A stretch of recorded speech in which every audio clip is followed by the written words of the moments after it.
The heavy rain swallowed the bus station in the late afternoon. A poor boy stood waiting under the shelter, clutching his last few coins. Amid the rushing crowd, he saw an old woman, soaked, lost, and ignored by everyone. Without hesitation, he stepped forward to help and walked 5 miles through the rain to take her home, never realizing that this small act would spark a chain of events that would change both of their lives forever. Before we continue, tell us what time it is, and where you're watching from, and subscribe because tomorrow I've got something extra special for you. The sky over Boston had been threatening rain all afternoon, but by 4:30 the clouds had made good on their promise. Heavy drops began to fall, slowly at first, then faster, harder, until the streets glistened with rushing water and the air itself seemed to turn gray with the downpour. At the South Side bus terminal, people hurried past each other with their heads down, newspapers held overhead, jacket collars turned up against the wind. Everyone was in a rush to get home, to get dry, to get somewhere warm. Everyone except one small figure standing perfectly still near the covered bench area. Noah Carter was 12 years old, though he often felt much older. Life has a way of making you grow up fast when you're the only child of a single mother working double shifts at the hospital. He stood there in his worn but clean jacket, one hand clutching the strap of his backpack, the other deep in his pocket where he could feel the 2 crumpled dollar bills and handful of change that represented his bus fare for the next 2 days. His father had taught him to read the sky before he passed away 3 years ago. Dad would point up at the clouds and say, "See those dark edges, Noah? That means rain's coming, maybe in an hour, maybe less. You gotta learn to read the signs, son. Weather, people, situations. Everything gives you signals if you pay attention." Noah had been paying attention today. He'd seen those dark clouds gathering since lunchtime at school, but he hadn't hurried. He never did. There was something peaceful about taking his time, watching the world, noticing the small details that most people rushed right past. That's probably why he noticed her. At first she was just another person at the bus stop, an elderly woman in an elegant but now thoroughly soaked coat, her gray hair plastered to her head, her hands trembling slightly as she gripped her purse. But while everyone else seemed to know where they were going, this woman looked utterly lost. She turned in a slow circle, her eyes scanning the posted bus routes on the terminal wall, then the street signs, then back to the routes again. Her confusion was visible, a tangible thing that seemed to hang around her like a fog separate from the rain. Noah watched as person after person walked right past her. A businessman in an expensive suit, a young couple sharing an umbrella, a group of teenagers laughing about something on someone's phone. They all saw her. He was sure of it. How could they not? But they kept walking, kept moving, kept their eyes carefully averted. His mother's voice echoed in his head. "Noah baby, I need you to be careful out there. Especially when it gets dark. You know there are neighborhoods we don't go through, right? You promise me you'll always take the bus, always stay in safe areas." He'd promised. He always kept his promises to Mom. But this woman needed help. Noah took a deep breath and walked over to her. Up close, he could see that her coat, despite being drenched, was expensive, real wool with mother-of-pearl buttons. Her purse was leather well made, the kind that lasts decades. Everything about her spoke of a life well lived, of dignity and grace, everything except the fear in her eyes. "Excuse me, ma'am," Noah said softly, not wanting to startle her.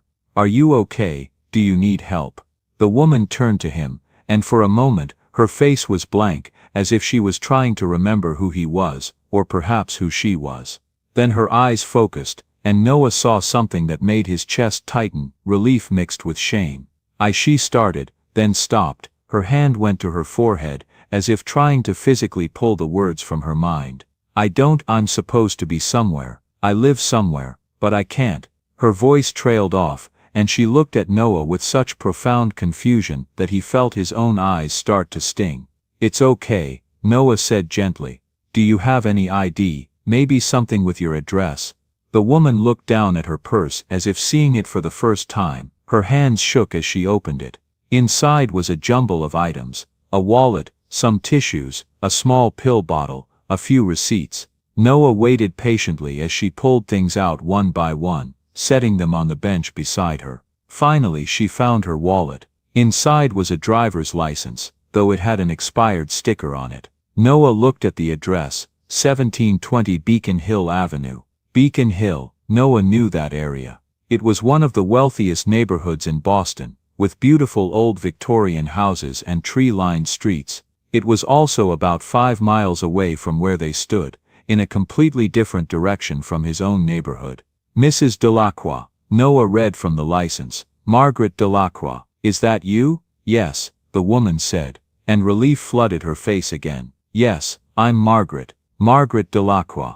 She repeated her own name as if testing it, as if making sure it still fit. Okay, Mrs. Delacroix, Noah said, I'm going to help you get home. Your address is 1720 Beacon Hill Avenue.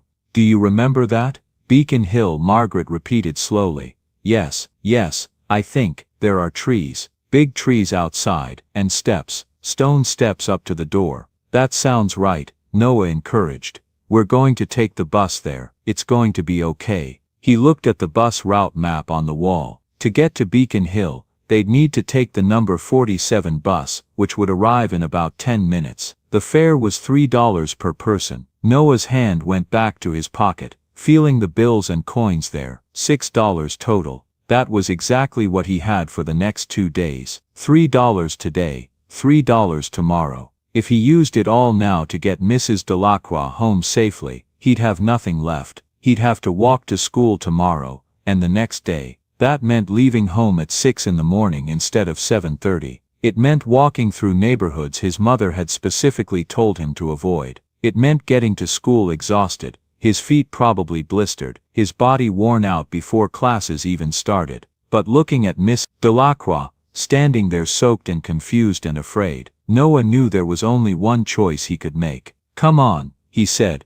offering her his arm the way he'd seen people do in old movies. Let's get you home. Margaret took his arm gratefully, and Noah could feel how much she was leaning on him, how much she needed this support. They stood together under the terminal shelter as the rain continued to pound down around them. When the number 47 bus pulled up, Noah helped Margaret up the steep steps. He pulled out all his money, counted out $6 exactly, and pushed it through the fare box. The driver barely glanced at them as he handed over 2 transfers. Noah guided Margaret to a seat near the front, and sat down beside her. The bus was warm and smelled like wet clothes and diesel fuel. Outside the city rolled past in a blur of gray rain and blurred lights. What's your name? Margaret asked suddenly. Her voice was clearer now, more present. Noah Carter. Noah, she repeated, like the ark, the flood, the rain. She gestured to the window and smiled, and for a moment Noah saw past the confusion to the person she must have been before, sharp and witty. Yes, ma'am,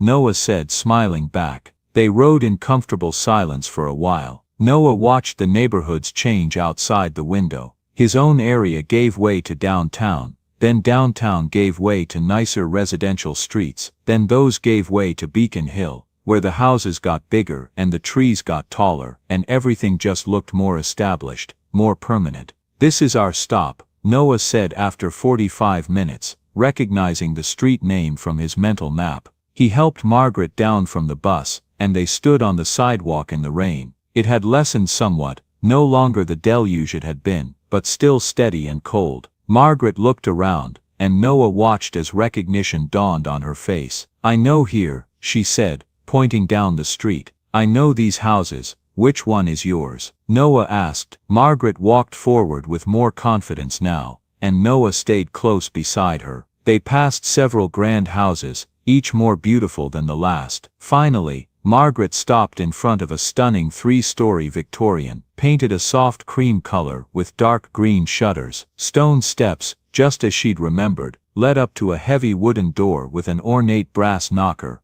This is home, Margaret said simply. Noah helped her up the steps. Before they could knock, the door flew open, and a man in his 60s wearing a vest and tie rushed out. Mrs. Delacroix, he exclaimed, his voice thick with relief and worry. Oh, thank God. We've been looking everywhere for you. When you didn't come back from your walk, we were so worried. I got a bit turned around, James, Margaret said apologetically. But this young man helped me. The man James looked at Noah for the first time, really looked at him. His eyes took in Noah's soaked jacket, his worn sneakers, his tired face. Then they softened. "Son, I don't know how to thank you," James said. "You brought Mrs. Delacroix home safely. Please come inside. Let us give you something, a reward." "No thank you," Noah said quickly. "I'm just glad she's home safe. I should get going." "But it's still raining," James protested. "At least let me call you a car, or I'm fine." Noah insisted.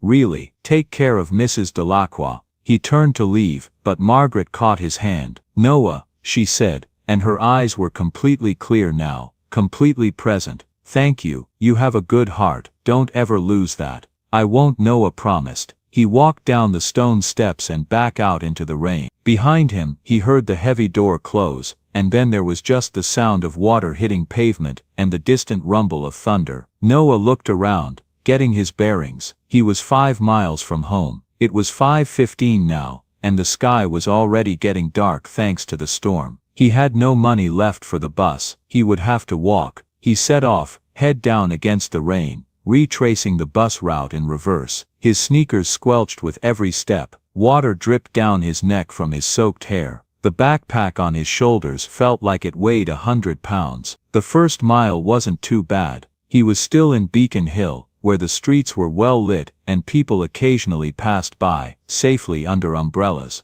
But as he walked, the neighborhoods changed again, going backward through the progression he'd watched from the bus window. By mile 2, he was in an area his mother had specifically warned him about. The street lights were fewer and farther between. Some of them were broken. The houses were smaller, many of them dark. Groups of men stood on corners, their eyes following Noah as he passed. He kept his head down, walked fast, tried to look like he knew exactly where he was going. A dog barked from behind a chain-link fence, making Noah jump. His heart was pounding now, and not just from the walking. Every shadow seemed threatening. Every sound made him turn his head. By mile 3, his legs were aching. His feet had developed painful blisters inside his soaked sneakers. He was shivering uncontrollably, his teeth chattering so hard it hurt his jaw. By mile 4, he wasn't sure he was going to make it. He stopped under an overpass to catch his breath, leaning against the cold concrete wall. His whole body was shaking.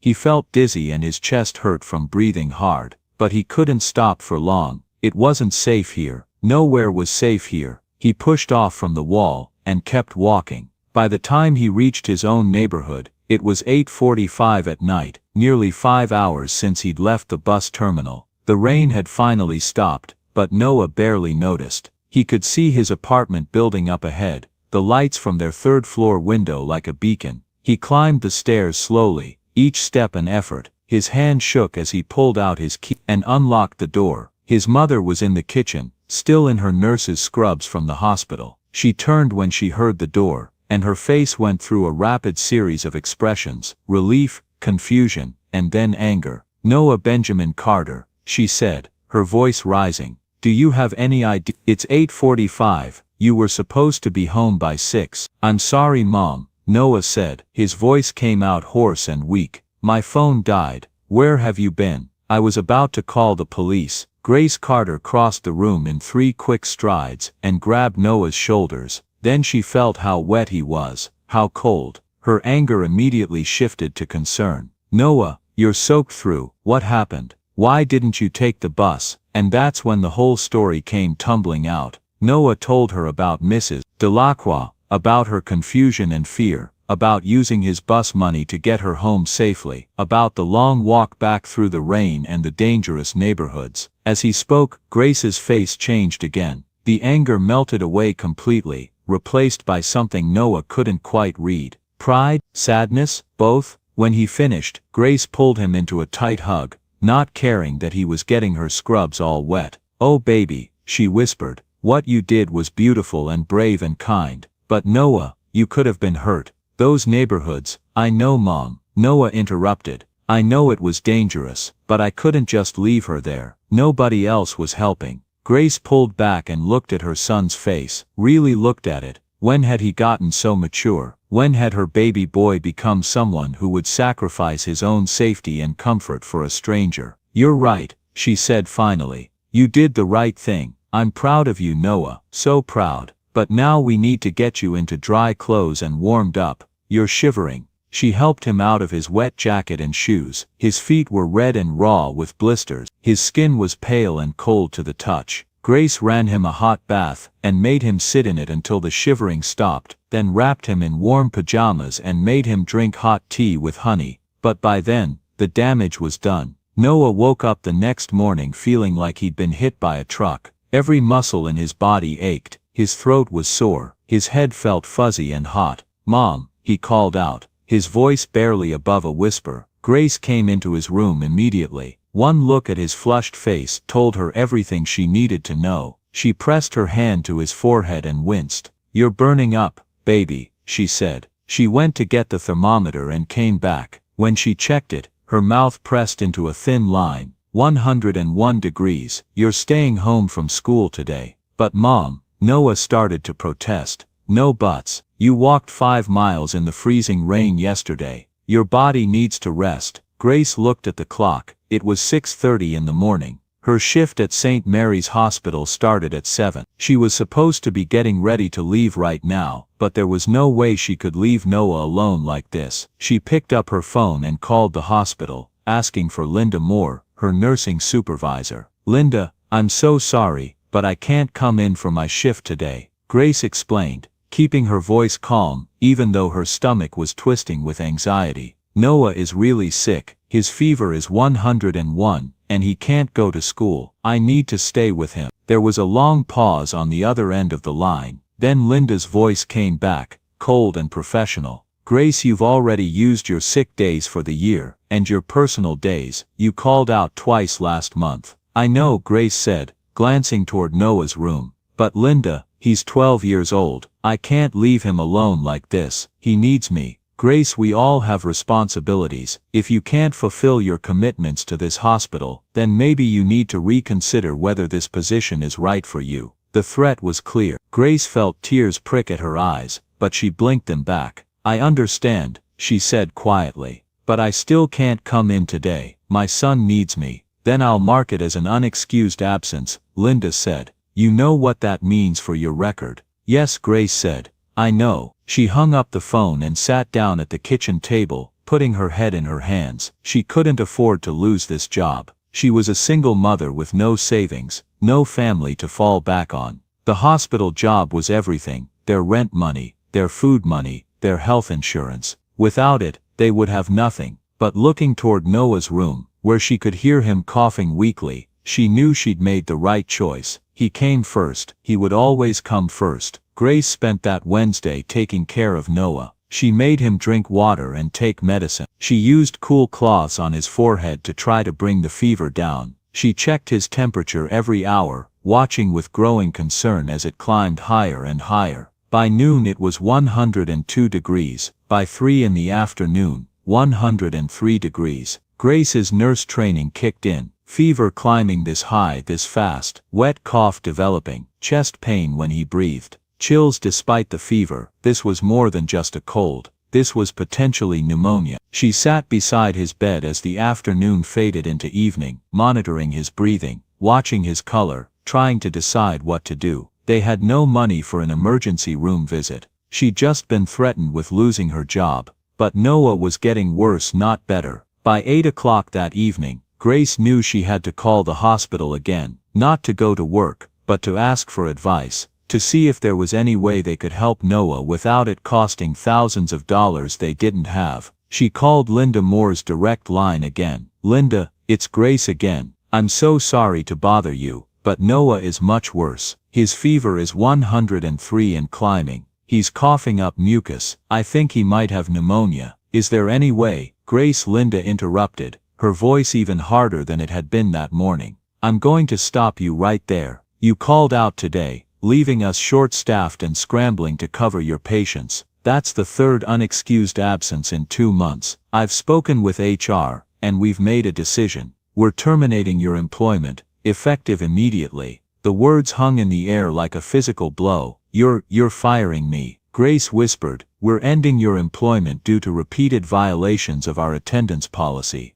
You'll receive a formal email within the hour with all the details." "I'm sorry, Grace, but this is a hospital. We need reliable staff. But my son is sick, Grace said, her voice breaking. He's really sick, he needs me. I understand that, Linda said, though her tone suggested she didn't. But your personal situation doesn't change hospital policy. The decision has been made. The line went dead. Grace sat there, phone still pressed to her ear, unable to process what had just happened. She'd been fired. She'd lost her job. She'd lost their income, their insurance, their stability, all because she'd stayed home to care for her sick child. She let herself cry for exactly 1 minute, then wiped her eyes, straightened her shoulders, and went to check on Noah again. His fever had climbed to 104 degrees. The email from Linda Moore arrived 30 minutes later, cold and official. Dear Grace Carter, this letter is to inform you that your employment with St. Mary's Hospital is hereby terminated, effective immediately, due to repeated violations of our attendance policy. Your final paycheck will be processed and mailed to your address on file. Please return all hospital property, including your ID badge and any keys, to Human Resources within 5 business days. Sincerely, Linda Moore, nursing supervisor. Grace read it 3 times, each word feeling like a small knife. Terminated.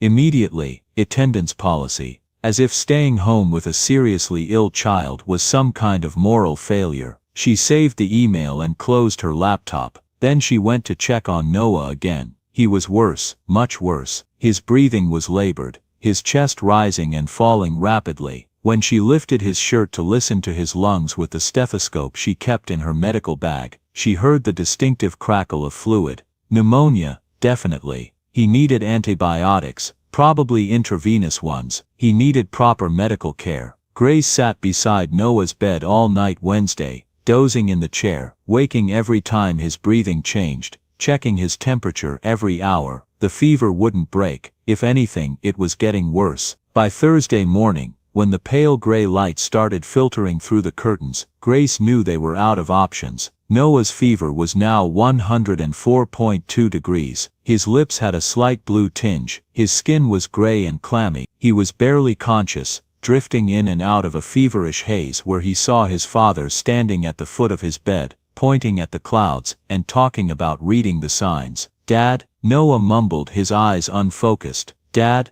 I can't read the clouds. They're too dark. I can't see the signs. Grace felt her heart breaking. She couldn't wait any longer. Insurance or no insurance, job or no job, money or no money, she had to get Noah to a hospital. Now, Noah baby, we're going to the hospital, she said gently, helping him sit up. Can you stand? Can you walk to the car? Noah tried, but his legs were too weak. Grace ended up half carrying him, supporting most of his weight as they made their way slowly down the stairs to their old car parked on the street. She bundled him into the passenger seat, wrapping him in blankets. Even though the morning wasn't particularly cold, he was shivering violently, his teeth chattering, his whole body trembling. The drive to St. Mary's Hospital took only 15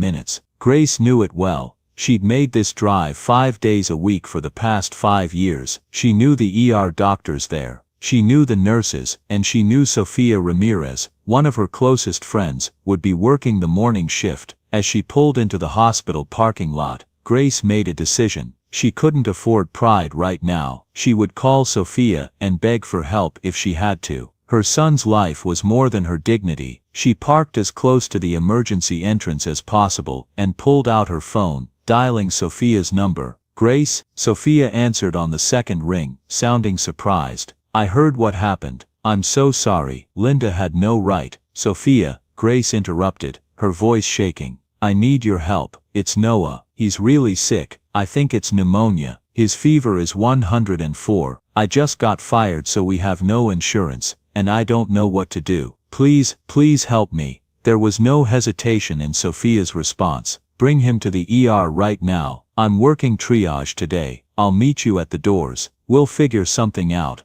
Sophia, you could get in trouble. I don't care. Bring him in. Grace hung up and looked at Noah, who was slumped against the passenger door, his eyes closed, his breathing shallow. Okay baby, she whispered. Sophia's going to help us. It's going to be okay. She got out and hurried around to help Noah out of the car. He could barely stand, She had to support his entire weight as they moved slowly toward the emergency room entrance. Sophia was there, waiting just inside the doors, still in her scrubs, her face etched with concern. When she saw Noah, her professional mask slipped for just a moment, and Grace saw genuine alarm in her friend's eyes. "Oh, Grace," Sophia breathed. "Come on, quickly." Sophia didn't take them to the main triage area where dozens of people sat waiting. Instead, she led them down a side hallway, away from the crowded emergency room, moving quickly and purposefully. "Where are we going?" Grace asked, practically carrying Noah now. "Exam room 3, Sophia said quietly. "It's tucked away. I'll examine him there." She opened the door to a small examination room and helped Grace get Noah up onto the exam table. He lay there limply, his eyes half closed, his breathing raspy and labored. Sophia moved with practiced efficiency, pulling on gloves, grabbing a thermometer, wrapping a blood pressure cuff around Noah's thin arm. 104.2 degrees, Sophia read from the thermometer, her mouth tightening with worry. "Blood pressure is low, respiration rate is way too high." She pressed her stethoscope to Noah's chest, listening carefully, moving it from spot to spot. Definite crackles in both lungs. "This is bacterial pneumonia, Grace. He needs IV antibiotics immediately. He needs to be admitted." "Can you help him?" Grace asked, her voice barely a whisper. "Please, Sophia, I know we don't have insurance anymore, but he's so sick, he needs help." Sophia looked at her friend's desperate face and squeezed her hand. "Let me get the IV supplies and antibiotics. I'll start treatment right now, and we'll figure out the rest later, okay?" Grace nodded, tears of relief streaming down her face. "Thank you. Thank you so much." Sophia slipped out of the room, closing the door softly behind her. Grace sat on the edge of the exam table, holding Noah's hot, dry hand. His breathing was so fast, so shallow. His lips had a blue tinge that terrified her. "Hang on, baby," she whispered. "Just hang on. Help is coming." 5 minutes passed, then 10. Grace kept glancing at the door, expecting Sophia to return with the IV equipment and medication. 15 minutes, 20. Something was wrong. Finally, after 25 minutes, the door opened, but it wasn't Sophia who walked in. It was Linda Moore, her face set in hard, angry lines. Behind her stood a hospital security guard, a young man who looked distinctly uncomfortable. Grace stood up instinctively, positioning herself between Linda and Noah. "Miss Carter," Linda said, her voice cold and formal. "You need to leave this hospital immediately." "My son is sick," Grace said, keeping her voice calm despite the panic rising in her chest. "He has pneumonia. He needs treatment." "Then you should take him to a free clinic or the emergency Medicaid office," Linda replied. "This is a private hospital. We cannot provide services without insurance coverage or payment guarantee. You know that. You used to work here." "He's a child," Grace said, her voice shaking now. "He's 12 years old. He can barely breathe.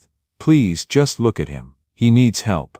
Linda's expression didn't change. She didn't even glance at Noah lying on the exam table. "Hospital policy is very clear on this matter. Without insurance or the ability to pay, we cannot admit patients except in cases of immediate life-threatening emergency that requires stabilization before transfer." "He has pneumonia," Grace said, her voice rising despite herself. "His fever is 104, his oxygen levels are low. How is that not an emergency?" "It's a serious condition that requires treatment," Linda said, her tone suggesting she was reciting from a manual. "But it's not an immediately life-threatening emergency requiring stabilization in the next few minutes. He's stable enough to be transported to a facility that accepts uninsured patients. Boston General has a charity care program. You should take him there." "Boston General is 45 minutes away," Grace said, disbelief and desperation mixing in her voice. "He might not have 45 minutes. And you work here. You're a nurse. Doesn't that mean anything to you? Doesn't his suffering mean anything?" For just a moment, something flickered in Linda's eyes. But then her jaw tightened and her expression hardened again. "What it means is that I understand how hospitals operate. We have limited resources. We cannot provide free care to everyone who walks through our doors, no matter how sympathetic their situation. If we did that, we'd go bankrupt and wouldn't be able to help anyone. That's reality, Miss Carter. That's how the healthcare system works." "The healthcare system is broken," Grace said quietly. Perhaps Linda acknowledged. But that's not something you and I can fix today. What we can do is follow proper procedures. You need to take your son and leave. If you'd like, I can have the receptionist give you a list of facilities that offer sliding scale payment options. Grace looked at Linda Moore, really looked at her, and saw someone who had spent so long following rules that she'd forgotten why the rules existed in the first place. Someone who had built walls around her heart so thick that a child suffering couldn't penetrate them. There was no point in arguing. No amount of pleading would change this woman's mind. Okay, Grace said softly, defeated. We'll go. She turned back to Noah, who had been watching and listening with fever-dulled eyes. Come on, baby, she said gently, helping him sit up. We have to leave. But Mama, I can't breathe good, Noah whispered, his voice so weak it barely carried across the small room. I know, sweetheart, I know. We'll find another hospital. I promise. The security guard stepped forward to help, but Grace held up her hand. I've got him, she said quietly. Thank you. She supported Noah's weight as he slowly climbed down from the exam table. His legs were shaking, he could barely stand. Grace wrapped her arm around him, taking almost all his weight, and together they moved toward the door. As they passed Linda Moore, Grace stopped for just a moment. I hope you never have to watch someone you love suffer and be turned away, she said softly. I hope you never have to feel what I'm feeling right now. Linda's face remained impassive, but Grace saw her swallow hard. The security guard led them out through a side exit, not the main emergency room doors where other patients might see, but a back door that led directly to the parking lot, as if they were something shameful that needed to be hidden. The morning sun was bright and harsh after the dim hospital hallway. Noah shielded his eyes and leaned heavier against Grace. I'm sorry, Mama, he whispered. I'm sorry I'm sick. Grace said, fighting back tears. You have nothing to be sorry for. Nothing. They made their slow way across the parking lot toward Grace's old car. Each step felt like a mile. Noah's breathing was getting worse, not better. His skin was gray, his lips were blue. Grace got him into the passenger seat and wrapped the blankets around him again. Then she closed the door and leaned against the car, her mind racing. Boston General was 45 minutes away. The free clinic didn't open until noon. The emergency Medicaid office would take hours of paperwork before any treatment could start. Noah didn't have hours. He might not even have 45 minutes. She didn't know what to do. For the first time in her life as a mother, Grace Carter had absolutely no idea how to save her child. She stood there in the parking lot, one hand pressed against the car, feeling the weight of complete and utter helplessness crushing down on her. And then she heard it, the quiet, elegant purr of an expensive engine. Grace looked up and saw a black Rolls-Royce gliding into the parking lot. It moved slowly, almost carefully, and stopped in the space directly in front of her car. For a moment, Grace felt nothing but confusion. Who drove a Rolls-Royce to a hospital at 9:30 in the morning? The back door opened and an elderly woman stepped out. She was elegant in a way Grace had only seen in movies, a navy wool coat with pearl buttons, matching pearl earrings, her gray hair styled in a perfect silver bob. Everything about her spoke of wealth and refinement. She carried herself with quiet authority, and when she turned toward Grace's car, her eyes were sharp and alert. Those eyes found Noah through the passenger window, and Grace watched as recognition flashed across the woman's face, followed immediately by concern. The woman walked over quickly, her gaze never leaving Noah. "Excuse me," she said, and her voice was cultured, warm but worried. "Is that Noah Carter?" Grace blinked in surprise. "Yes. How do you know my son?" The woman's expression softened into something tender and grateful. "Because 3 days ago, your son saved my life," she said simply. "My name is Margaret Delacroix. I've been searching for him ever since." Grace felt her heart skip. This was her. The woman from the bus stop. The confused elderly woman Noah had helped home in the rain. "Mrs. Delacroix," Grace breathed. Margaret looked through the car window at Noah, and her face changed as she took in his flushed skin, his labored breathing, his obvious illness. "What's happened?" she asked, turning back to Grace with alarm in her eyes. "Is Noah sick?" And that's when Grace broke. She didn't mean to. She'd been holding everything together, the fear, the desperation, the helplessness, but Margaret's genuine concern, her kindness, it cracked something open inside Grace. The tears came, and with them the whole story tumbled out. He walked home in the rain, Grace said through her sobs. After helping you, he used all his bus money to get you home safely, so he had to walk 5 miles through the storm, and he got sick. Pneumonia. His fever is 104. He can barely breathe. I brought him here, but we don't have insurance, and they just turned us away. They said he's not sick enough. They said to take him somewhere else. But I don't know where to go. I don't know how to help him. Margaret's face transformed. The concern became something harder, sharper, fury mixed with determination. They turned him away, she repeated, her voice low and dangerous. They turned away a child with pneumonia. Hospital policy, Grace said bitterly. No insurance, no treatment. Margaret was quiet for a long moment, but Grace could see the tension in her jaw, the fire in her eyes. Come with me, Margaret said finally. It wasn't a request, both of you. Come with me right now. She opened the passenger door of Grace's car and knelt down so she was at eye level with Noah. Noah, sweetheart, she said gently. Do you remember me? Noah's eyes opened. He looked at her with confusion for a moment, then something like recognition flickered across his face. The lady, he whispered. Bus stop. Yes, Margaret said, her voice thick with emotion. I'm the lady from the bus stop. You helped me get home when I was lost and scared. You were so kind to me, and now I'm going to help you. I'm going to make sure you get the treatment you need. I promise you. She stood and turned to her driver, who had remained in the Rolls-Royce. Thomas, call Dr. David Nguyen. Tell him I need him standing by immediately.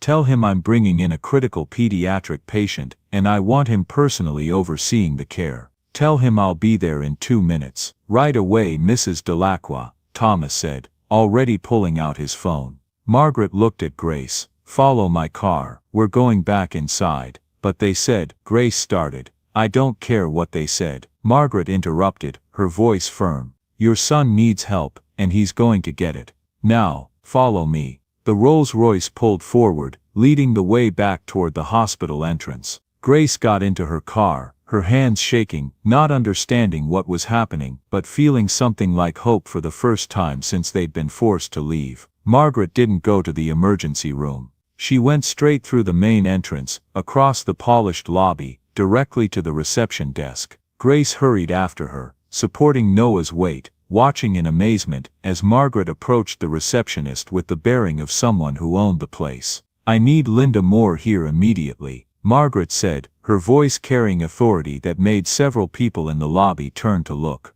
Tell her Margaret Delacroix is here and requires her presence. Now. The receptionist's face went pale. Yes, Mrs. Delacroix, right away. She grabbed the phone and spoke urgently. Less than 90 seconds later, Linda Moore appeared, walking quickly across the lobby with a professional smile on her face. But when she saw Margaret standing there, and saw Grace and Noah beside her, she stopped dead. The smile vanished. The color drained from her face. Mrs. Delacroix, Linda said, and her voice had lost all its earlier coldness. Now it was nervous, uncertain. I didn't know you were here. How can I? You can explain, Margaret interrupted, her voice cutting like a knife. Why you just refused emergency medical treatment to this child. Linda's mouth opened and closed, her eyes darted to Grace and Noah, then back to Margaret. The patient has no insurance coverage, and hospital policy requires. This child, Margaret said, and her voice was rising now, filling the lobby, making people stop and stare, has bacterial pneumonia. His fever is 104 degrees, he can barely breathe, and you sent him away. You told his mother to take him somewhere else. You valued your policy over his life. Mrs. Delacroix, if I had known you were involved, I would have. That's exactly the problem. Margaret cut her off, her eyes blazing. You would have helped if you'd known I was involved. But you didn't help when it was just a sick child and his frightened mother. You didn't help because they couldn't pay. You saw a person in need, and you turned away. Linda was sweating now, her face flushed. I was following hospital protocol. Let me tell you about this boy, Margaret said, her voice dropping lower but somehow becoming even more powerful. 3 days ago I had an episode. My Alzheimer's. Yes, I have Alzheimer's. Miss Moore left me confused and lost at a bus stop in the rain. I didn't know where I was, I didn't know how to get home, I was terrified, and dozens of people walked right past me. They saw me, and they kept walking."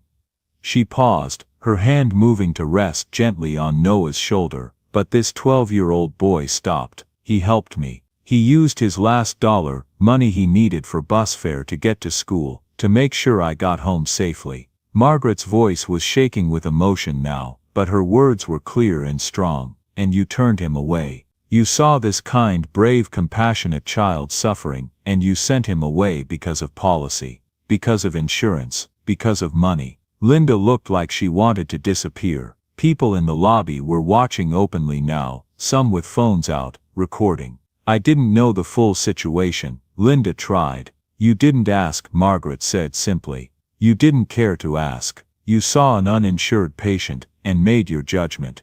Well, let me tell you something about this hospital, Miss Moore. My great-grandfather founded St. Mary's in 1872. My family has funded it for 4 generations. I sit as the chair of the board of directors, and I did not spend my life supporting this institution so that people like you could turn away sick children in their moment of greatest need." She stepped closer to Linda, her voice dropping to something quieter but infinitely more dangerous. "Noah Carter will receive immediate and comprehensive medical care. He will be admitted to the finest room we have. Dr. David Nguyen will oversee his treatment personally. Every resource this hospital possesses will be made available to him. All costs will be billed to my personal account, and Miss Moore." "Yes, ma'am," Linda whispered. "You and I will be having a very long conversation with the board about your understanding of what this hospital stands for. But that conversation will wait until this child is safe and recovering. Do you understand me?" "Yes, Mrs. Delacroix," Linda said, her voice shaking. "Completely. Then make it happen. Now." Linda turned to the receptionist, her hands trembling. "Page Dr. Nguyen stat. Prepare room 407. Get a pediatric team up there immediately." Within moments, Noah was in a wheelchair being pushed toward the elevators, a nurse Grace didn't recognize guiding them efficiently. Grace walked alongside, one hand on Noah's shoulder, hardly able to process what had just happened. Margaret walked with them, calm and composed now, her earlier fury contained but still visible in the set of her jaw. They rode the elevator to the 4th floor in silence. The doors opened to the pediatric ward, and they were led to room 407, a beautiful spacious suite with a real bed, comfortable furniture, large windows with views of the Boston skyline. The nurses worked quickly, getting Noah into the bed, starting his vital signs monitoring, preparing for the IV line. Dr. David Nguyen arrived within minutes, a distinguished man in his 50s with kind eyes and calm, confident movements. He greeted Margaret with obvious respect, then turned his full attention to Noah. He conducted a thorough examination, asking Noah gentle questions, listening to his lungs, checking his oxygen levels. Grace stood by, answering questions about symptoms and timeline. Bacterial pneumonia, significant hypoxia, dehydration, Dr. Nguyen said, his tone serious but reassuring. "We'll start oxygen support immediately, IV antibiotics, IV fluids. I want chest x-rays and blood cultures. We'll monitor him closely. With aggressive treatment, he should start improving within 24 to 48 hours. He'll need to stay with us for several days, but he's going to be fine." Grace felt her knees weaken with relief. "Thank you," she whispered. "Thank you so much." Dr. Nguyen smiled warmly. "That's why we're here." He left to order tests, and the nurses began their work. Oxygen cannula placed gently in Noah's nose. IV line started in his arm. Monitors beeping softly as they tracked his heart rate and oxygen levels. Grace sat on the edge of Noah's bed, holding his hand, watching as the oxygen helped his breathing ease, as the IV fluids began to work, as color slowly started to return to his face. Margaret stood by the window, giving them space, but Grace could see her wiping tears from her eyes. After a few minutes, when Noah had drifted into a more peaceful sleep, Grace stood and walked over to Margaret. "Mrs. Delacroix," she started, but Margaret held up her hand. "Please call me Margaret." "Margaret," Grace said, her voice breaking. "I don't know how to thank you. You saved his life. You saved my son's life." Margaret turned to face her, and Grace saw tears streaming down the older woman's face. "No," Margaret said firmly. "Your son saved mine first. He saved me when I was lost and scared and alone.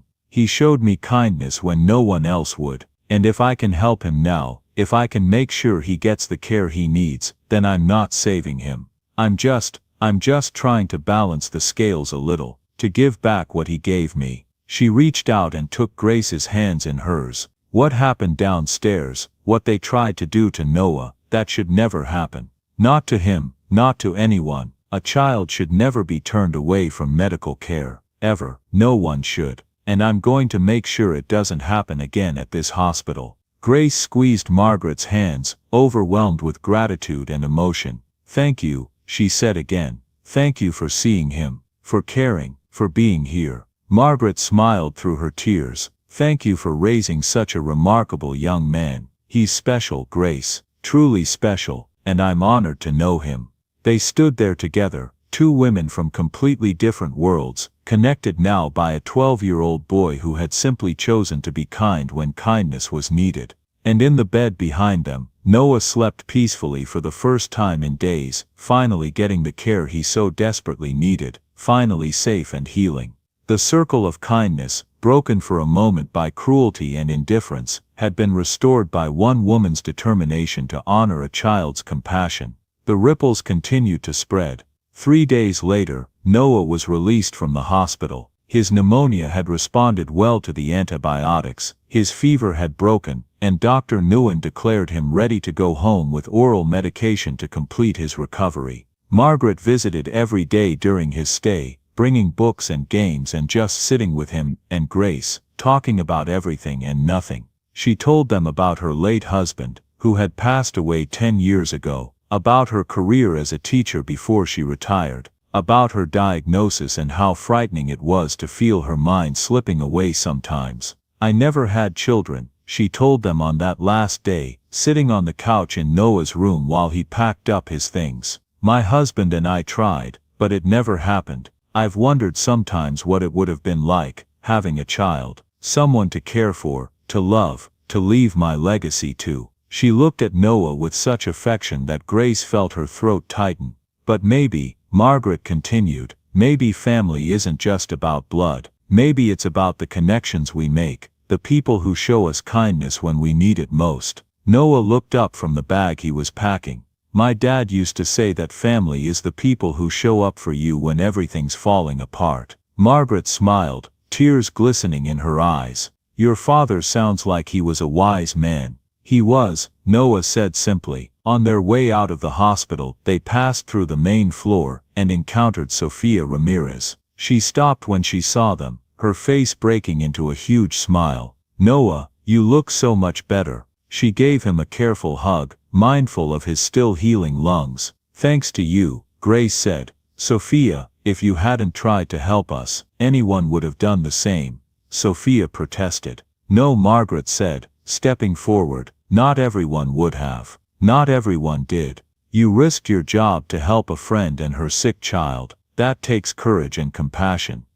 She reached into her purse and pulled out a business card. "My name is Margaret Delacroix. I'd like to talk to you about a position on the hospital's board of directors. We need more people like you making decisions about patient care." Sofia took the card, looking stunned.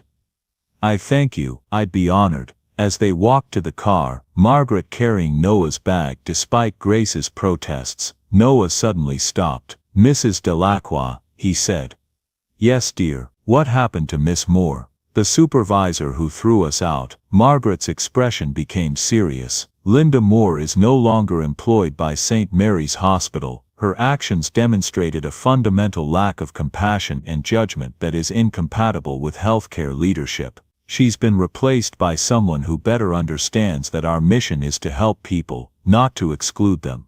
I hope she finds another job," Noah said softly. "I hope she learns to be kinder." Both women stared at him. Here was a boy who had every reason to be angry, to want revenge, and instead he was hoping his tormentor would become a better person. Margaret knelt down so she was at eye level with Noah. "You know what, I hope so too. And I think maybe she will because of you. Because she saw what real kindness looks like, and she saw how her lack of it affected real people. Sometimes we need to see our mistakes reflected back at us before we can learn from them. Noah nodded, satisfied with this answer. The weeks that followed were transformative for the Carter family. Grace accepted the position as director of nursing, though she negotiated to keep some clinical hours because she loved direct patient care. Her new salary meant they could move to a better apartment, one where Noah had his own room, and there were trees outside the windows. But more than the financial change, there was an emotional shift. Grace had always felt like she was scrambling, always one emergency away from disaster, always afraid. Now, for the first time in years, she felt secure. She felt valued. She felt like she could breathe. Noah recovered fully, though Dr. Nolan recommended he stay home from school for 2 weeks to fully regain his strength. During that time, Margaret visited often. She would bring lunch and sit with Noah while Grace was at work, talking with him about books and history and life. One afternoon, Margaret arrived with a small velvet box. "Noah," she said, sitting beside him on the couch, "I want to give you something. It belonged to my father." She opened the box, revealing a silver medallion on a chain. Engraved on the medallion were the words, "Service above self." "My father wore this every day of his adult life," Margaret explained. "He was a doctor, and he believed that the purpose of life was to serve others. He said that when you put service above self, when you help others, even when it costs you something, that's when you truly live. I want you to have it." Noah took the medallion carefully, feeling its weight in his palm. "I can't take this, it was your father's, and now it's yours," Margaret said firmly. "You exemplify what those words mean better than anyone I've ever met. You put service above self when you helped me, even though it cost you your bus money, your safety, and ultimately your health. You deserve this." Noah put the chain around his neck, tucking the medallion under his shirt, where he could feel it against his skin, right over his heart. "Thank you," he said, his voice thick with emotion. Margaret pulled him into a hug. "No, sweet boy, thank you." 3 months after Noah's hospitalization, Margaret made an announcement. She was establishing the Noah Carter Scholarship Fund, a full-ride scholarship to the college of the recipient's choice, awarded annually to a student who demonstrated extraordinary acts of service and compassion. "Noah showed me that true character is revealed not in what we do when people are watching," Margaret said at the press conference announcing the fund, "but in what we do when no one is watching. When he helped me, he thought no one would ever know. He thought he would walk home in the rain, get sick, and that would be the end of it. He didn't help me for recognition or reward. He helped me because it was the right thing to do." This scholarship honors that spirit. The first recipient of the Noah Carter Scholarship was, of course, Noah himself, though it would be held in trust until he graduated high school. But the impact of the scholarship went far beyond one boy. It inspired others. Students at Noah's school started a kindness club, sharing stories of small acts of service they performed each week. Teachers created curriculum around the theme of compassion and community care. Local news picked up the story, and soon similar scholarship funds were being established in other cities. One act of kindness, one 12-year-old boy, helping one confused elderly woman, had created ripples that spread far and wide. Grace watched her son navigate all of this attention with the same quiet humility he'd always shown. He was interviewed by local news stations, invited to speak at school assemblies, even featured in a national magazine article about youth philanthropy. But he remained unchanged, still the thoughtful, observant boy who had learned from his father to read the signs and from his mother to care for others. The only thing that bothered him, he told Grace one night, was that people treated what he'd done like it was exceptional. "It shouldn't be exceptional to help someone who needs help," he said, sitting at their new kitchen table in their new apartment. "It should just be normal. It should be what everyone does." Grace smiled at her wise beyond his years son. "You're right, it should be, but it's not yet. Maybe by showing people it's possible, by being an example, you can help make it normal. You can help create a world where kindness is the default instead of the exception." Noah considered this. "I hope so," he said finally. Margaret became a regular presence in their lives, almost a member of their small family. She joined them for dinners, helped Noah with his homework, attended his school events. On her good days she was sharp and funny and full of stories about Boston's history and her years as a teacher. On her bad days when the Alzheimer's clouded her mind, Noah would sit patiently with her, helping her remember, never making her feel ashamed or frustrated. "You're so good with her," Grace observed one evening after Margaret had gone home following a particularly difficult visit where she'd forgotten where she was several times. "She was scared when I met her," Noah said simply. "She's still scared sometimes, even though she's home now. I just want her to know she's not alone, that someone's there to help her find her way back." Grace pulled her son into a hug, marveling at his compassion. One year after Noah had helped Margaret at the bus stop, St. Mary's Hospital held a community appreciation event. Grace, now well established in her role as director of nursing, had helped organize it. The goal was to celebrate the hospital's commitment to compassionate care and to announce new policies that Grace had championed. No child would ever be turned away from emergency care, regardless of insurance status. A sliding scale payment system would be implemented for low-income families, and a patient advocate position would be created to ensure that anyone who felt they'd been treated unfairly would have someone to turn to. These changes were a direct result of what had happened to Noah and Grace, and Margaret had used her influence on the board to push them through.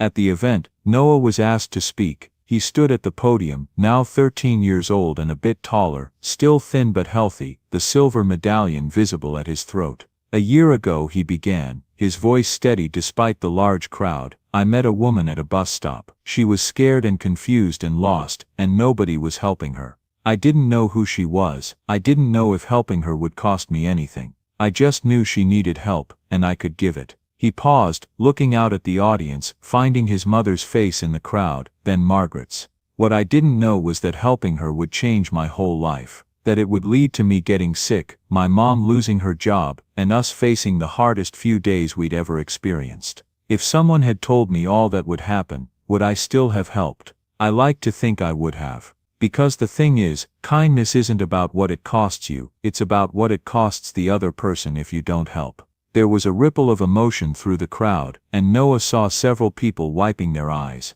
"Mrs. Delacroix saved my life after I helped save hers," Noah continued. "She showed me that kindness creates a circle. When you help someone, you're not just helping that one person. You're creating a ripple that spreads out and touches other people. Mrs. Delacroix helped my mom and me. My mom is helping other families by changing hospital policies. Those families will go on to help others. The circle keeps expanding." He looked directly at Margaret now. "A wise woman once told me that family isn't just about blood, it's about the people who show up for each other, who help each other, who love each other. Mrs. Delacroix showed up for me and my mom when we needed it most. She's family now, as far as I'm concerned. And every person in this room has the power to be family to someone else. Every person here can choose kindness, can choose to stop when someone needs help, can choose to be the person who shows up." He paused, then added, "My dad used to tell me to read the signs, to pay attention to what's happening around me.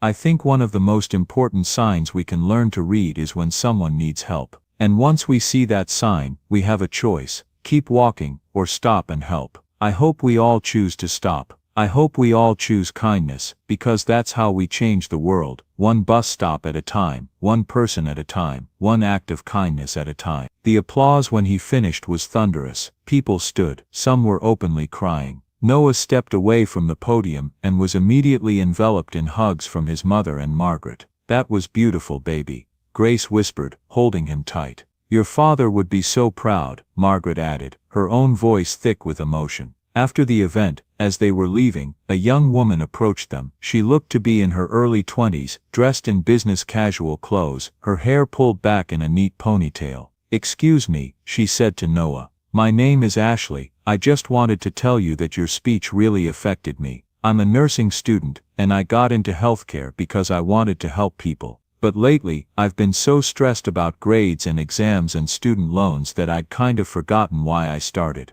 Your story reminded me, it's about the people, it's about being there when someone needs help. Thank you for that reminder." Noah smiled at her. "You're going to be a great nurse," he said with the certainty of someone much older, "because you remember why you started, and you're willing to be reminded when you forget. That's what matters. Ashley's eyes filled with tears, and she nodded, unable to speak. She shook his hand, thanked him again, and walked away. You know, Margaret said, watching the young woman leave, you're going to spend your whole life doing that, Noah. Reminding people of what matters, inspiring them to be better. That's your gift.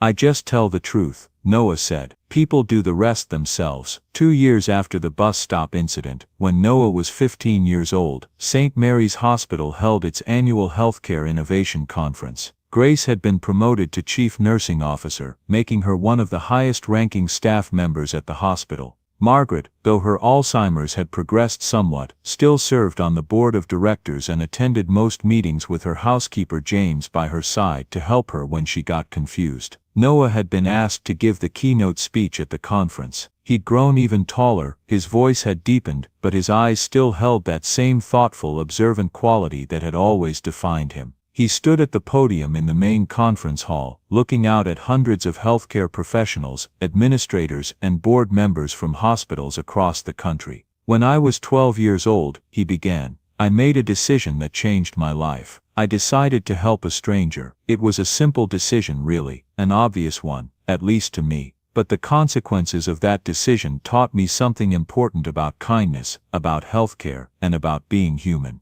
He went on to tell the full story: Margaret at the bus stop, the walk in the rain, getting sick, his mother losing her job, being turned away from the hospital, and then Margaret's intervention. The system failed us, he said plainly. Not because the system is filled with bad people, but because the system had forgotten that healthcare is about people, not just policies and procedures and insurance coverage. When my mom and I were at our lowest point, when I was desperately sick and we had nowhere to turn, the system said no. It took one person, Mrs. Delacroix, to say yes. One person to remember that compassion has to come before bureaucracy. He paused, letting that sink in. But here's the thing, it shouldn't take a wealthy benefactor to ensure that sick children get treatment. It shouldn't take a member of the hospital board to override policies that prioritize payment over care. The system itself should be built on compassion from the ground up. That's what my mom has been working toward as Chief Nursing Officer. That's what many of you are working toward in your own hospitals, and that's what I'm committing my life to as well. He looked directly at the audience. I'm going to medical school when I graduate high school, he announced. I'm going to become a doctor, and I'm going to spend my career fixing the system that failed me and my mom and countless other families. I'm going to work to create healthcare that sees people first, that leads with compassion, that never turns away a child who needs help. The applause was immediate and sustained. Noah smiled and waited for it to die down before continuing. Mrs. Delacroix established the Noah Carter Scholarship Fund 3 years ago. That scholarship has so far helped 15 students pursue careers in healthcare and social services. Each of those 15 people is now out in the world, helping others, creating their own ripples of kindness. Each of them represents hundreds or thousands of lives that will be touched, helped, maybe even saved. He gestured to Margaret, who was sitting in the front row with James beside her. Mrs. Delacroix taught me that kindness isn't a one-time thing. It's not a single act that ends when the act is complete. Kindness is a circle that keeps expanding. When I helped her, she helped me. When she helped me, my mom was able to help other families through policy changes. When those families were helped, they went on to help others. The circle never ends. It just keeps growing, touching more and more lives. Noah's voice grew stronger, more passionate. Every person in this room is part of that circle. Every patient you treat, every policy you implement, every decision you make, you're creating ripples. The question is, what kind of ripples do you want to create? Do you want to create ripples of compassion and care, or ripples of bureaucracy and exclusion? Do you want to be the person who says yes when someone needs help, or the person who hides behind policy and says no? He looked around the room, making eye contact with as many people as he could. My dad told me to read the signs, to pay attention. The biggest sign in healthcare is when someone is suffering and needs help. That sign should never be ignored. That sign should never be buried under paperwork and insurance requirements. That sign should be the loudest, clearest, most important sign you read every single day. Noah reached up and touched the silver medallion at his throat. Service above self. That's what this medallion says, and that's what I choose to live by. When I'm a doctor, I'll choose to see the person before the policy. I'll choose compassion before cost. I'll choose to be the kind of healthcare provider who creates ripples of kindness that spread far beyond my individual interactions." He leaned forward, his voice dropping to something more intimate, more personal. "Here's what I know for sure: kindness costs something. It cost me my bus money, my health, and my mom her job, at least temporarily. But you know what kindness creates? It creates more kindness. It creates a world where people help each other. It creates systems that prioritize human dignity over profit margins. It creates healthcare that actually heals, not just physically but emotionally and spiritually too." He straightened up, his voice strong again. "So I'm asking all of you, choose kindness. In every interaction, every decision, every policy you create or enforce, choose kindness. Choose to see people. Choose to help. Choose to be the person who stops when someone needs you instead of walking past. Because that's how we change healthcare. That's how we change the world. One choice at a time, one person at a time, one act of service at a time." When Noah finished, the entire audience rose to their feet. The ovation lasted several minutes. Many people were crying openly. Noah stepped away from the podium and was immediately surrounded by healthcare professionals who wanted to shake his hand, thank him, tell him their own stories of why they'd gone into healthcare and how his words had reminded them of their purpose. Margaret made her way through the crowd to him, James supporting her arm. She was crying, but she was smiling too. "Noah," she said, cupping his face in her hands, "you magnificent beautiful boy, you're going to change the world. You're already changing it." "We're changing it together," Noah corrected gently. "All of us. That's how it works." Grace joined them, wrapping her arms around both Noah and Margaret. "Family," she said simply. "Family," Margaret and Noah echoed, and standing there in that conference hall, surrounded by hundreds of people who had been moved and inspired by Noah's story and his words, the three of them represented everything that healthcare should be: compassion, connection, and an unwavering commitment to helping those in need. Noah's story spread far beyond that conference. Videos of his speech went viral online. News outlets picked it up. He was invited to speak at medical schools, nursing programs, and hospital board meetings across the country. The Noah Carter Scholarship Fund expanded to include multiple scholarships at dozens of institutions. But perhaps the most significant impact was harder to quantify. It was in the individual choices made by individual people who heard his story. The nurse who advocated more strongly for a patient who couldn't advocate for themselves. The administrator who pushed for policy changes that prioritized care over cost. The medical student who remembered why they'd chosen medicine in the first place. The stranger who stopped to help another stranger, even when it was inconvenient or costly, because that's what kindness does. It multiplies, it spreads, it creates circles that expand outward, touching more and more lives, creating more and more ripples, until the whole world is just a little bit kinder than it was before. 5 years after Noah helped Margaret at that bus stop, he graduated high school as valedictorian. Margaret, now struggling more significantly with her Alzheimer's but still present and engaged on her good days, attended the ceremony with James and Grace. In his valedictorian speech, Noah didn't talk about academic achievement or future goals. Instead, he talked about his father who had taught him to read the signs. He talked about his mother, who had shown him what it meant to sacrifice for others. And he talked about Margaret, who had demonstrated that true wealth isn't measured in money, but in the impact you have on other people's lives. "The most important thing I've learned," he said to his graduating class, "isn't anything I learned in a classroom. It's this: we're all connected. We're all part of the same story. What we do matters, not just to us but to everyone whose lives we touch. And we have a choice every single day about what kind of story we want to create. Do we want to create a story of indifference and isolation, or a story of connection and compassion? Do we want to be the people who walk past those who need help, or the people who stop, who notice, who care?" He paused, looking out at his classmates, many of whom he'd known since elementary school. "You all know my story by now. Most of you have heard it more times than you probably wanted to," he said, with a slight smile, and there was warm laughter from the audience.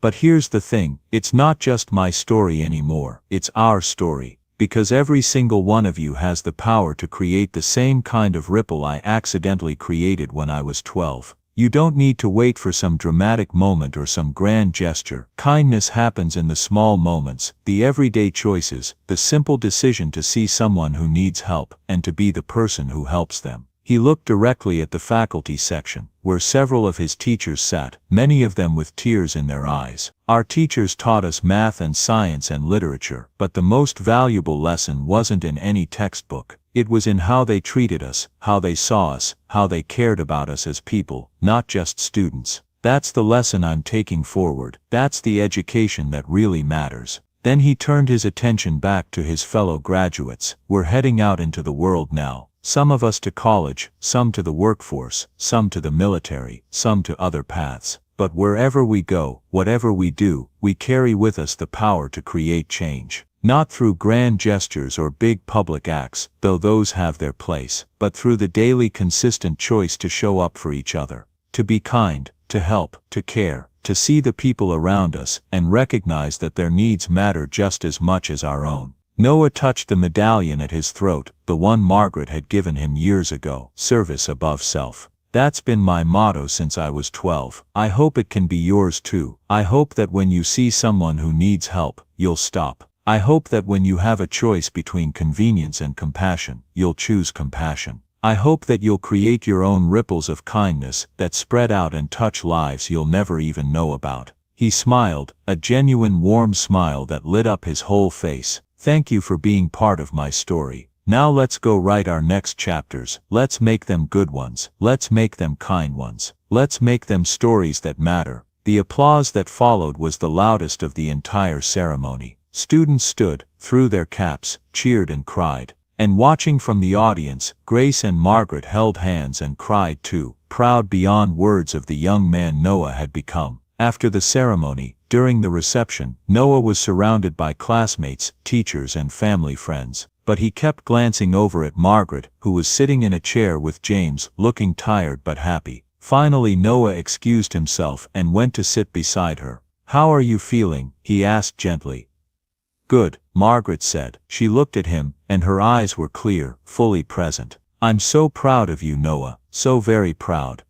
"I wouldn't be here without you," Noah said. "You saved my life." "No," Margaret said firmly. "You saved mine first. Everything that came after was just me trying to balance the scales, though I don't think I ever truly can. What you gave me that day at the bus stop, it was more than just help getting home. You gave me dignity. You saw me when I was confused and lost and scared, and you treated me with respect and kindness. You made me feel like a person, not just a confused old woman to be pitied or ignored. That's a gift beyond price." Noah took her hand. "You're not just a person to me, you're family." Margaret's eyes filled with tears.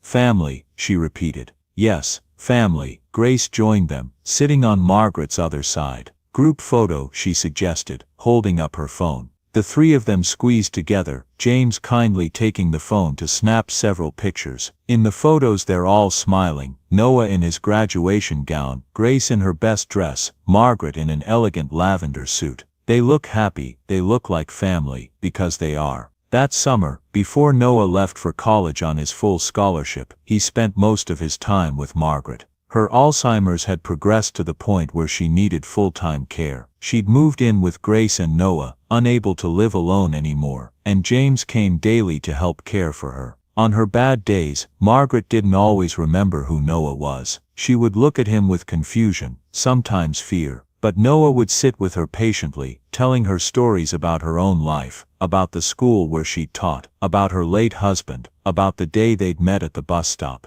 And slowly recognition would dawn. She would remember. "My Noah," she would say, touching his face. "My sweet boy, I'm here," he would assure her. "I'll always be here." On one of her good days, about a week before Noah was set to leave for college, Margaret asked him to sit with her in the living room. "I want to tell you something," she said. While I can still express it clearly, Noah sat beside her on the couch, holding her hand. "I've been thinking about legacy," Margaret continued. "About what we leave behind when we're gone. I have money, property, investments. Those things will go to charities and institutions I care about. But my real legacy isn't in any of that. My real legacy is you, Mrs. Delacroix." Noah started, but she held up her hand. "Let me finish. You were 12 years old when you helped me. You were a child, but you had more wisdom and compassion than most adults I've known. You didn't help me because you thought you'd get something out of it. You helped me because I needed help, and you could give it. That's pure kindness, Noah. That's the rarest thing in the world. She squeezed his hand tightly. Because of you, I've gotten 3 more years of life that I might not have had if I'd kept wandering lost that day. 3 more years to watch you grow. 3 more years to be part of your family. 3 more years to try to make the world a little better. You gave me that. Your kindness gave me that. Tears were streaming down Noah's face now. But more than that, Margaret continued, you inspired me to be better, to do more. The scholarship fund, the hospital policy changes, all of it came from wanting to honor what you did, wanting to create more kindness in the world like the kindness you showed me. You started something, Noah, a movement of compassion, and it's going to outlive both of us. That's legacy, that's what matters. You're going to be okay, Noah said, though he wasn't sure if he was reassuring her or himself. Maybe, Margaret said honestly, or maybe not. This disease, it's going to take me eventually. We both know that, but before it does, I want you to know that knowing you, being part of your life, being part of your family, it's been the greatest gift of my life. You saved me, Noah. Not just that day at the bus stop, every day since. You saved me. Noah couldn't speak, he just held her hand and cried. Margaret reached up and touched the medallion around his neck. Service above self, she read. You live that every day, keep living it, keep being exactly who you are. The world needs more people like you, I promise, Noah whispered. That moment, sitting in the living room with Margaret, was one Noah would carry with him forever. It was one of the last truly clear conversations they would have. In the weeks and months that followed, Margaret's condition deteriorated significantly. She had fewer good days and more bad ones. Eventually she needed to move to a specialized memory care facility where she could receive round-the-clock professional care. Noah visited her every time he came home from college. Sometimes she knew him, sometimes she didn't. But he always came, he always sat with her, he always held her hand and told her stories. Grace continued to visit daily, bringing updates about the hospital, about policy changes, about the Noah Carter Scholarship recipients, and the amazing work they were doing in their communities. Margaret passed away peacefully 2 years later, with Grace and Noah by her side. She was 83 years old. At her funeral, Noah delivered the eulogy. He talked about meeting her at the bus stop, about her clarity and confusion, about her kindness and generosity, about how she had become family. Mrs. Delacroix once told me that family isn't just about blood, Noah said, his voice steady despite his grief. She was right. Family is about showing up for each other. It's about caring for each other through the good times and the hard times. It's about choosing love over convenience. She chose me and my mom. We chose her, and because of those choices, all of our lives were infinitely richer. He paused, looking out at the packed church. It seemed like everyone whose life Margaret had touched had come to say goodbye. The last clear conversation I had with Mrs. Delacroix, she talked about legacy. She said her real legacy was me, but I think she had it backward. She's my legacy. She's all of our legacies, because she showed us what it means to be truly generous. Not just with money, though she was certainly generous with that, but generous with compassion, with time, with love. She saw people, she helped people, she changed people's lives. Noah touched the medallion at his throat. Service above self. She gave me these words. She gave me this reminder to wear close to my heart.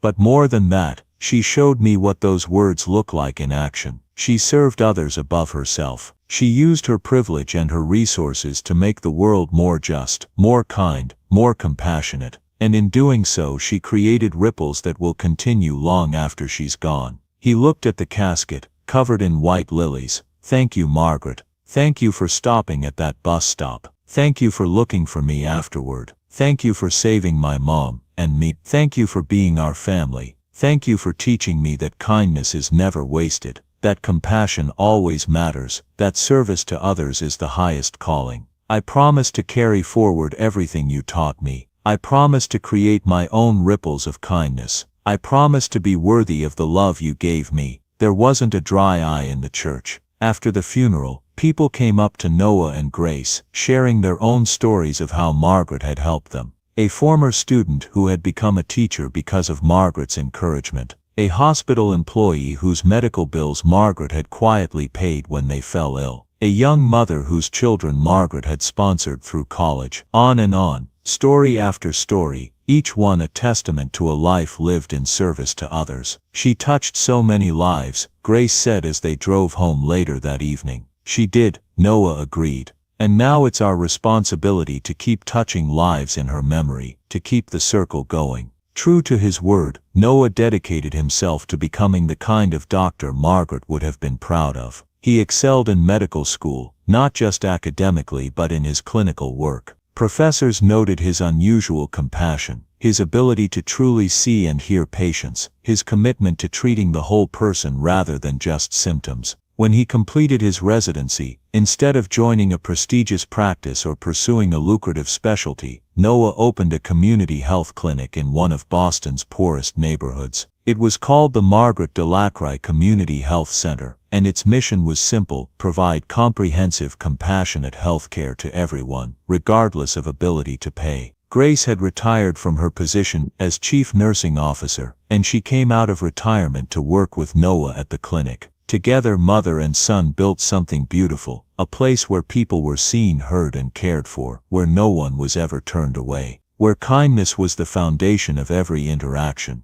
Within 5 years, the Margaret Delacroix Community Health Center had expanded to 3 locations across Boston, serving thousands of patients annually. On the 10th anniversary of Margaret's death, Noah stood in the main clinic's waiting room, looking at the large portrait of Margaret that hung on the wall. In the painting she was smiling, her eyes bright and clear, the way Noah liked to remember her. "We did it," he said softly to the portrait. "We created something that matters, something that helps people, something that would make you proud." He felt a hand on his shoulder and turned to find his mother standing beside him. "She would be proud," Grace said. "She is proud, I'm sure of it." They stood there together, looking at Margaret's portrait, thinking about kindness and ripples and the way one decision made by a 12-year-old boy at a bus stop had changed so many lives. "Do you ever regret it?" Grace asked. "Using your bus money that day, everything that happened after?" Noah didn't even have to think about his answer. "Never," he said, "not for a second. Because yes, I got sick. Yes, you lost your job. Yes, we went through some really hard times. But we also gained Margaret, we gained purpose, we gained a mission.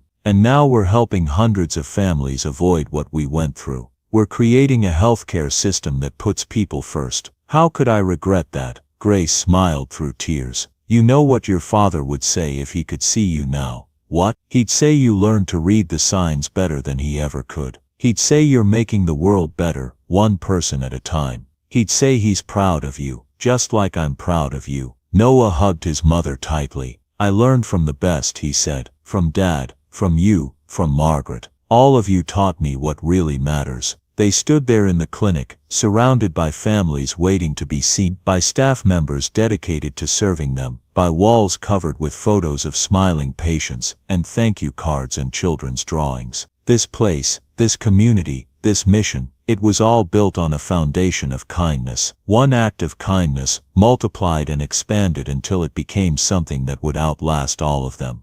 Join us to share meaningful stories by hitting the like and subscribe buttons. Don't forget to turn on the notification bell to start your day with profound lessons and heartfelt empathy.